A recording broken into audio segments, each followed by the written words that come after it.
I'm going to give you 3 reasons why you should option the 2024 Acura ZDX Type S, with some pros and cons, and compare this against the competition. I'm Anthony from Hawkeye Rides in the double apex blue metallic over black interior. Now they have 3 different ways you can configure this variant. You can get the rear wheel drive or all wheel drive, A-Spec, or the Type S, which unlocks 499 horsepower. 0 to 60 is going to be under 5 seconds. This thing weighs over 3 tons. That is crazy.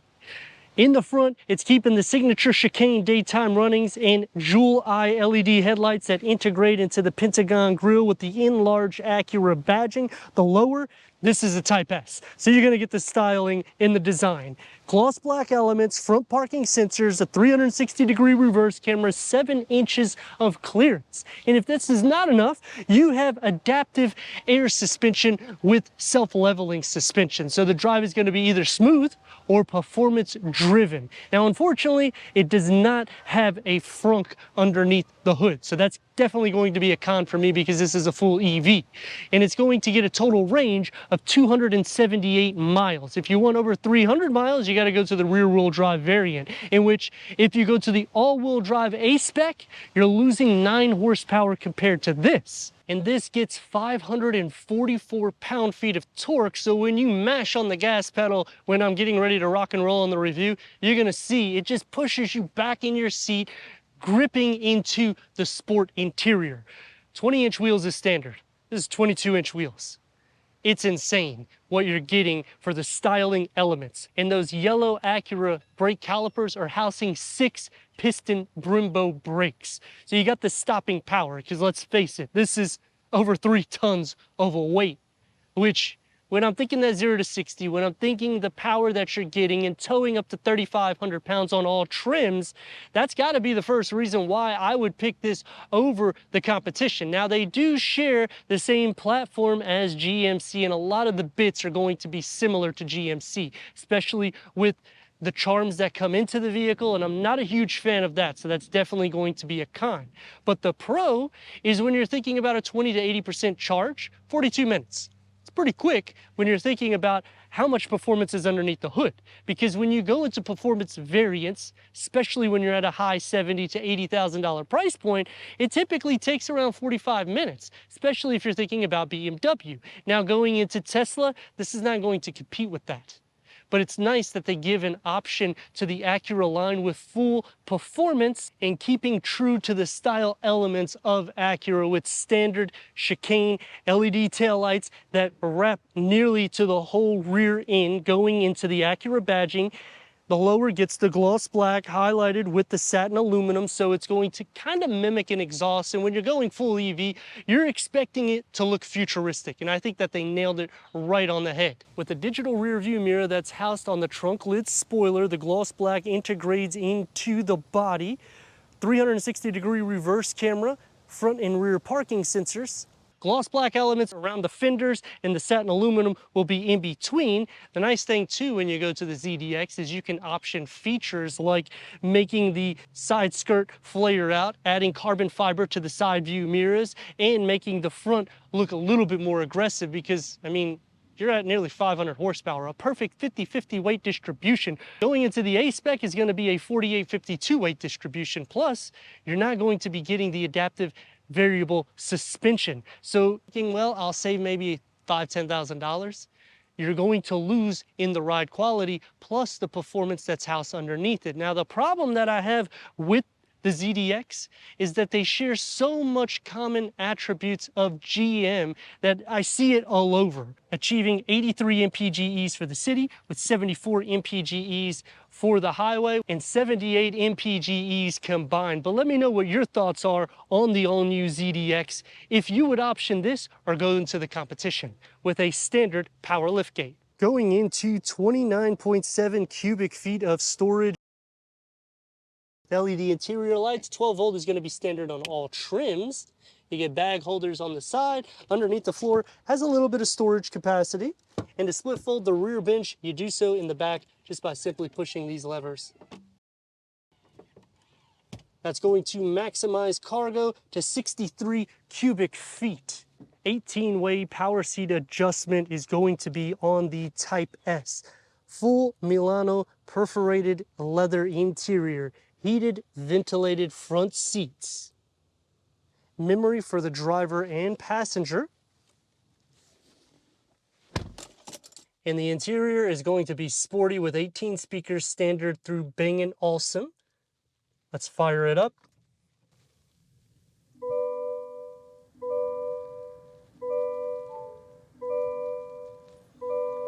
Now going into the Type S, you'll have the digital rear view mirror. That's not going to be on the A spec. With an 11.3 touch screen with wireless Apple CarPlay, wireless Android Auto, Sirius XM AM FM streaming, Bluetooth audio, Google Assist, Google Play Store, ambient lighting that will be found throughout the interior of the cabin. But the nice thing here is everything will have the ambient lighting when you go into the Type S.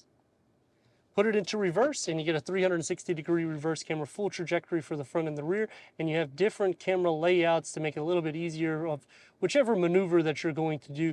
You can also take and put the lines on to make that a little bit more simplified. The gear lever is on the steering column, leather wrap, perforated steering wheel with the cross stitch, Type S badging, flat bottom, multi-function, and it's heated. Paddle shift for regenerative braking, and the gauge cluster can go through an array of content for the driver, including the full navigation. Tri-climate control settings will be on the Type S. Otherwise, it's a dual climate control with a 12-volt, 2 USB ports, a lot of storage capacity, and the key fob for the ZDX, which you can tell this is out of GMC. I'm not a huge fan of these walls. Wireless charging is standard. And you have a full pass-through opening up into a deep storage pocket, and it's soft to touch with a large panel moonroof that goes into the second row. Heads-up display is 10 inches, and it is only going to be configured on the Type S. The dashboard and door panel, I do like how it goes and wraps into the dash, and it keeps the Acura alive with some of the materials that's found throughout, but there's still a lot of GMC that I can see.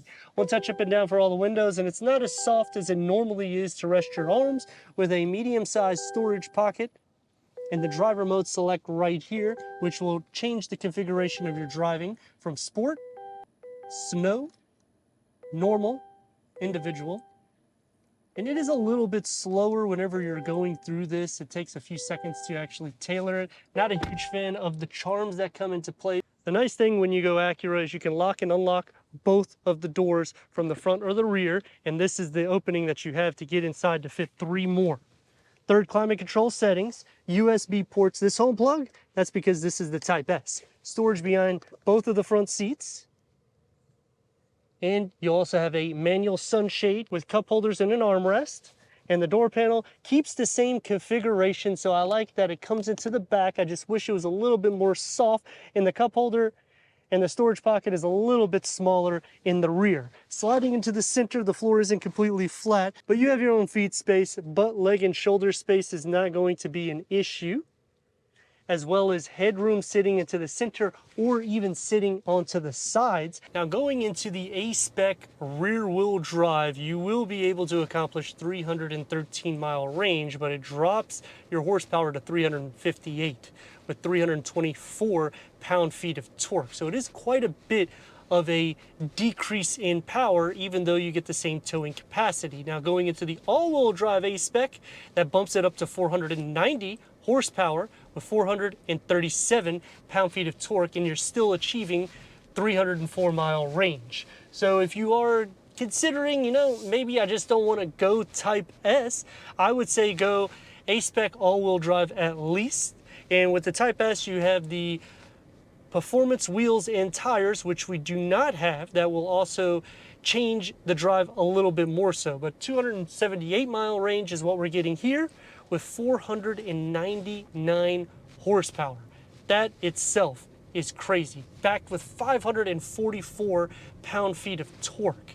I mean, when they were thinking about coming out with this vehicle and I saw the specs, I said, man, this thing's going to be like unbelievably impressive. A 0 to 60 is going to be under 5 seconds, something that weighs over 6,000 pounds. That's also kind of unheard of. But when you go into electric variants, I mean, I hate to say it, this is usually what happens. You're getting a performance vehicle. Now, we're not gonna go too crazy because of the weather conditions. Well, let's rock and roll. Oof. It's like a tank moving. I mean, I have reviewed the Hummer EV SUV, and that thing was super impressive because of how much weight that thing is and the power that you get. This has a similar feel to that whenever it's pushing you back. It actually can kind of give you a headache with the performance that it has. Perfect 50-50 weight distribution. I always talk and compliment vehicles when they do this with the geometry because you can actually push it. And you're not really worrying about sliding off the road. Now, obviously, the weather conditions, you don't want to go too crazy, but this is a fun to drive vehicle. I don't care what people think or say, because I'm sure I'm going to hear in the comments, well, some people say it's not that fun because it's sharing a lot of attributes with GMC. Acura still has DNA embedded in this vehicle, which makes it playful. That's the second reason why I would choose this. You get the futuristic sound that comes into play, so it's not too quiet. But when you're thinking 22-inch wheels, that is humongous. I mean, order pizza from a restaurant, it's typically 14 to 16 inches. Now think 22 inches. That is impressive. That is such a smooth driving vehicle. And if I want to quiet the interior, I just change it into normal. Now I'm not going to hear the sound that's coming in to make it sound more performance oriented. Now, obviously, whenever you are driving the vehicle in different modes, it will change the whole driving pattern. Plus, it will also change your range. So you should probably lose about 10 to 20 mile range whenever you're going into sport mode. And now we have to open her up a little bit. Let's go.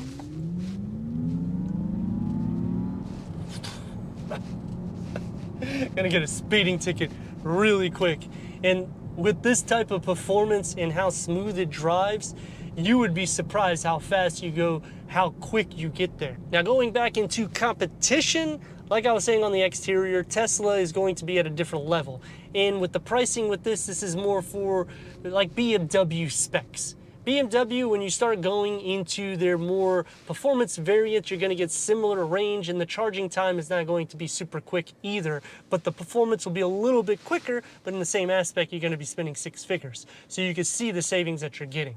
Going into Lexus, I mean, they start near $80,000, and you do not have performance at all like this. The interior is amazing, and the drive is butter smooth, but Acura, it's just a unique vehicle. I mean, I would pick this over Lexus. I guess the big problem that I have with the ZDX is it does share a lot of common attributes of GMC, which I would have loved to see Honda and Acura itself go into a different level, because you see a lot of Cadillac Lyric inside as well and going into the exterior, and some of that I kind of wish that they said, you know what, we want to stick to our grounds, not just because of the lighting aesthetics or the wheels or the Brembo brakes, but we want our own little twist. We'll share the same platform, but they didn't necessarily do that. Now, they did keep a good recipe in the sense of keeping the DNA alive, which is the third reason why I would option this.